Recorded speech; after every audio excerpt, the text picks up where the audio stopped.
What's up, everybody? Hope you're having a good day. So I just got word, or I just came across news that one of my favorite rappers of all time, Nas, is dropping his new album next Friday. And it's a sequel to the one he dropped last year, King's Disease. It's called King's Disease 2. I don't know anything else other than that. I don't know who the features are going to be. I don't know if it's going to only be produced by Hit Boy like the last one was. I don't know anything if Jay-Z's going to be on it, Eminem's going to be on it. I have no clue. Drake, who knows? This might be one of those albums where he just fucking goes all in. It's got Kanye features, Jay-Z features, Eminem features, fucking Scarface features, a posthumous DMX feature, a fucking Juice WRLD posthumous. You know, who knows? This might be one of those crazy albums. I mean, he just won a Grammy. He might be, you know, riding high. But I'll say this: I'm just such a. I mean, I'm not so much anymore.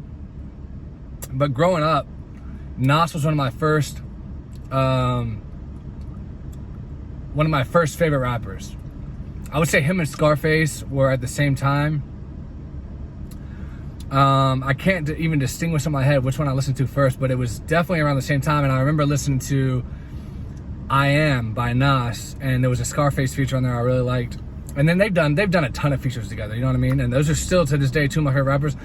If I had to pick one out of those two, I'd probably lean more Scarface, but I mean, I love them both. I just feel like Scarface is more raw. Like, I just love the way he's always like, motherfucker. Like, that shit just gets me pumped up. I don't know what it is. Like, talking about rappers that say motherfucker the most, Scarface has to be number one on that list. So I just love that fucking shit. But I love Nas too. Illmatic is not my favorite Nas album, like a lot of people. Like, I think that's a very hipster opinion to have. It was written, even when I first heard, because I remember I went to Best Buy and I bought Illmatic, and it was written around the same time. And I just went on, because I didn't discover Nas in '94 when he first came out. I was a little kid. I discovered him later on. I discovered him around probably like 2002, maybe 2003. And so I went back and I got his entire discography. But I remember I ordered some of them off. There was this old CD ordering site. You could order like 15 albums for a penny each or something. I don't remember.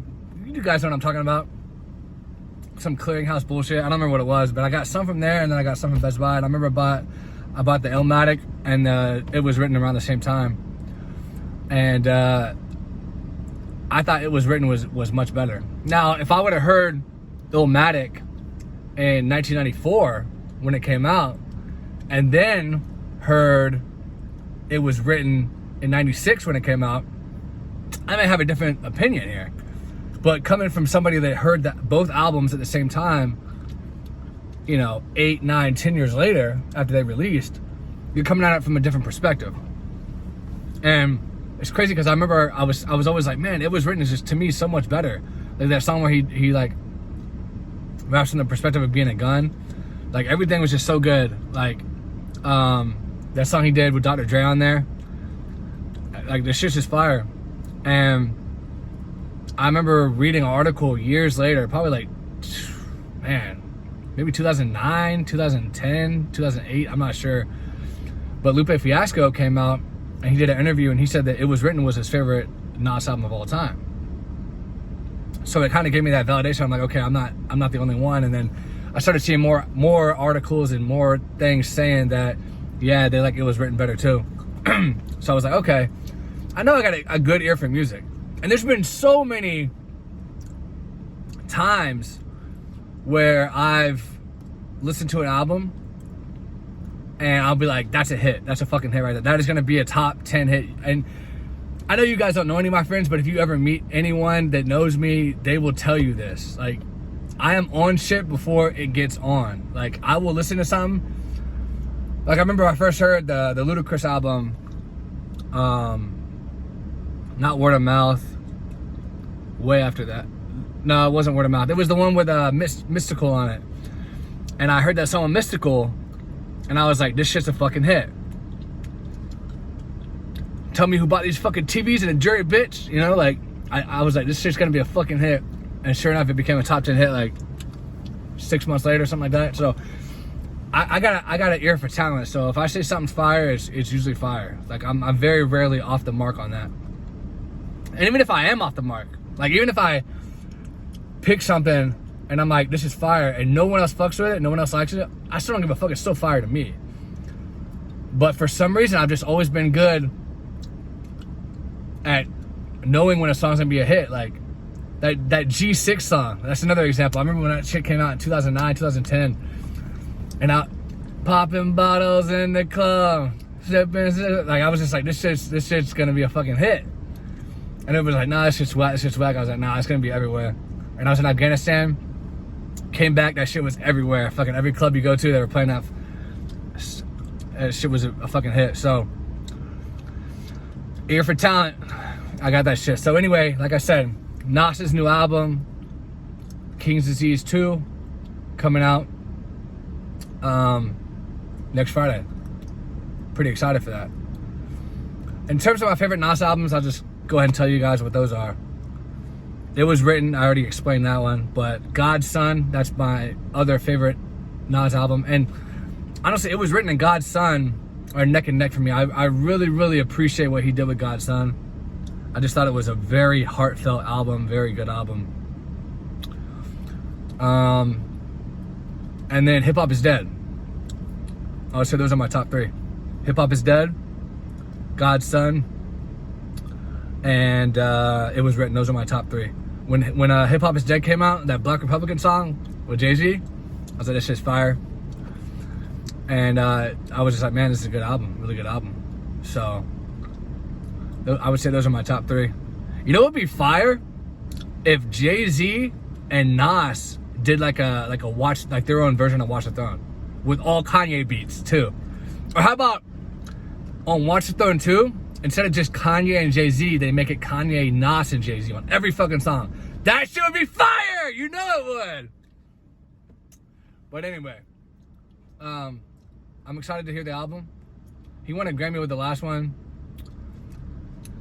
I don't know how I feel about that, because he has way better albums than that he didn't win a Grammy for. So what does that tell me?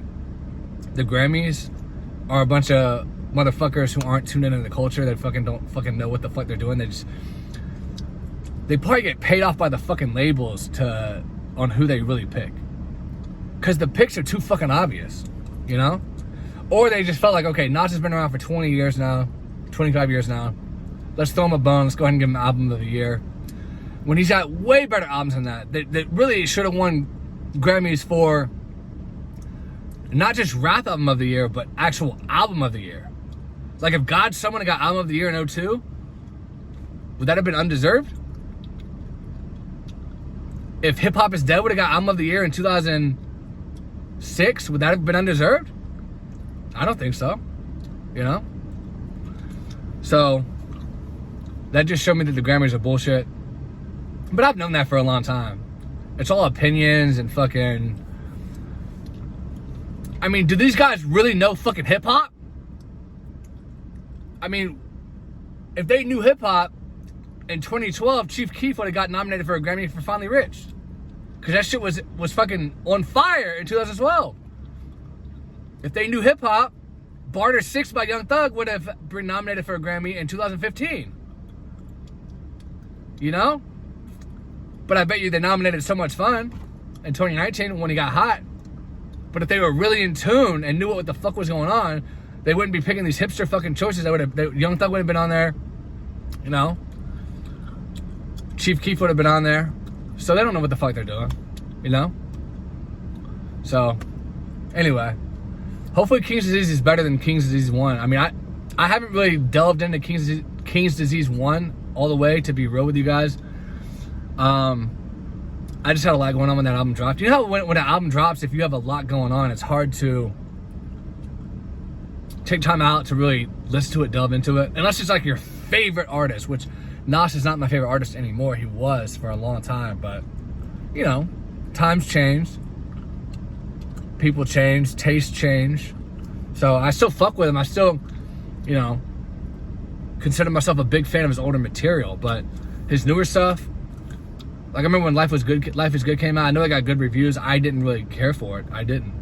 Now, me being a little older now, almost a decade later, maybe I can go back and listen to Life is Good and I'll appreciate it more. But at the time, and when I was in college at the time, and I didn't care for it. That was where my head was at the time. At the time, I was listening to Chief Keef, Finally Rich. You know what I mean? So it just didn't do it for me at the time. But hopefully, King's Disease 2 is good. I got to go back and listen to King's Disease 1 as well. But we'll see. So anyway, coming out this next Friday. Please subscribe if you haven't. Give me a like. Let me know in the comments if you're looking forward to this new Nas album. Because I'm looking forward to the new Nas album. And I'll talk to you guys later.